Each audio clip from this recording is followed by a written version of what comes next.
Democrats test liberal messages in midterm House elections in this May 22, 2018. File photo, Clark Tucker talks to supporters after winning the District 2 U.S.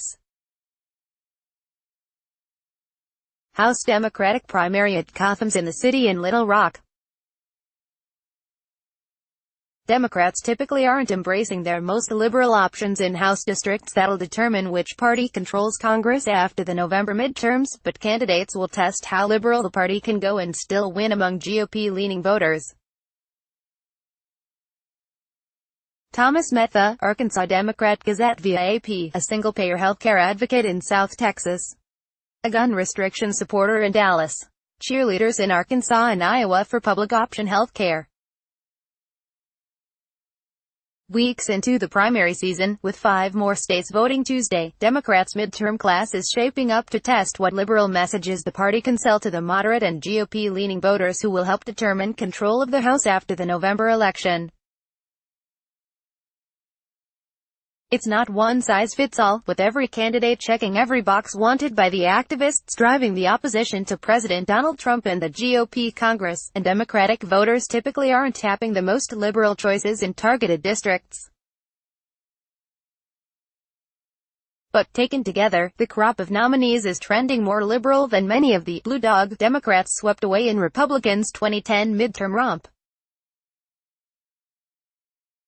That means voters now represented by a Republican will be asked to consider some or all of the mainstream Democratic priorities that may have been considered too liberal in the past: more government involvement in health insurance, tighter gun laws, a path to citizenship for people in the country illegally, reversing parts of the GOP tax law, support for LGBTQ rights.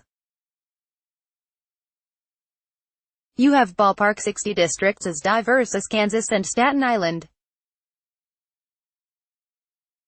One bumper sticker message will be self-defeating, said former Congressman Steve Israel of New York, who led Democrats' National House campaign in 2012. The question is whether that path results in Democrats gaining the 23 new seats they need for a majority.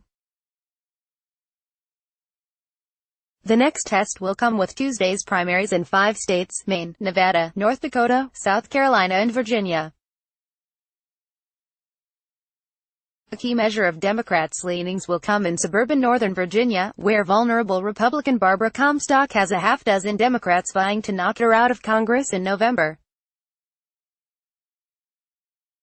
The field spans from establishment favorite Jennifer Wexton, a state senator who touts her bipartisan deal-making in Richmond and says the U.S. should move cautiously toward universal health insurance, to political newcomers with calls for a $15 minimum wage and a more immediate move to single-payer, government health insurance. Israel disputes that the current House slate represents a notable leftward shift nationally, and national party leaders have still angered liberals with some of their recruitment choices. Still, resistance leaders are confident of their influence. We are seeing grassroots action and organizing in a meaningful way, said Maria Urbina, national political director of Indivisible, founded after Trump's 2016 election.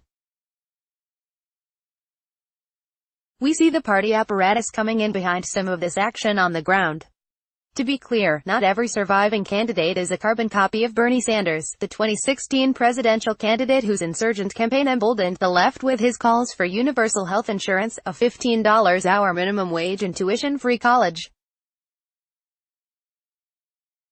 But the influence of Sanders-inspired base is palpable, as winning nominees have adopted pieces, if not the whole, of an agenda that has become more typical within the party since it lost the House majority 8 years ago. At least to date, it's staved off a Democratic version of the 2010 Tea Party rise, when GOP leaders, even as they marched in lockstep opposition to then-President Barack Obama, watched arch-conservative outsiders defeat incumbent Republicans and fundamentally reshape the party's identity on Capitol Hill. The Democratic path seems to be more incremental evolution. A key indicator is the Democratic Congressional Campaign Committee's Red the Blue program, the party's top candidates for flipping Republican seats. 20 candidates with that designation have faced primaries already. Only one of them, among the party's most conservative choices, has lost. About 24 more red-to-blue candidates have upcoming primaries, and the DCCC could add to its list. On healthcare, at least 2 of the red-to-blue hopefuls past their primaries call explicitly for single-payer health insurance, 4 more want a government-run public option, and several others generically call for expanded coverage under the Democrats' 2010 health insurance overhaul. 18 were endorsed by Citizens United, signifying their pledges to block corporations and wealthy individuals from spending unlimited amounts on campaigns. A leftward shift on healthcare is clear in Arkansas, where State Rep. Clark Tucker dominated a primary as the more centrist choice. He's among the Democrats saying he wouldn't back California's Nancy Pelosi for Speaker. In a congressional district Trump won by almost 21 points. A cancer survivor, Tucker does not support single-payer, but he does say all Americans, regardless of age, should be able to buy Medicare coverage. That's quite a leap from 2010, when then-Sen. Blanche Lincoln, a self-declared Arkansas centrist, joined other moderate Democrats to back the Affordable Care Act only after a public option was scrapped. She lost her 2010 re-election bid in a landslide anyway. Beyond national Democrats' favored candidates, environmental lawyer Mike Levin won a November ballot spot in a Southern California district championing single-payer. He beat 3 other candidates who support Medicare for all health insurance. Together, the 4 Democrats received more votes than the 8-member Republican primary field in a district that retiring Rep. Dare Lisa has represented since 2001. I know that with a bold progressive agenda and with the continued mobilization of the progressive base in California 49, we're going to win come November, Levin said. In some instances, the liberal arguments come from candidates who can sell themselves as trustworthy messengers, even if the message is stereotyped as out of place. So Abby Finkenauer in an expansive northeast Iowa district and Colin Allred in Metro Dallas can forcefully advocate for ideas like paid family leave, long a goal of the American labor movement. Finkenauer plays up her working-class roots as she also stakes out liberal positions on abortion rights. Allred still looks every bit the NFL defender he was before becoming a civil rights attorney.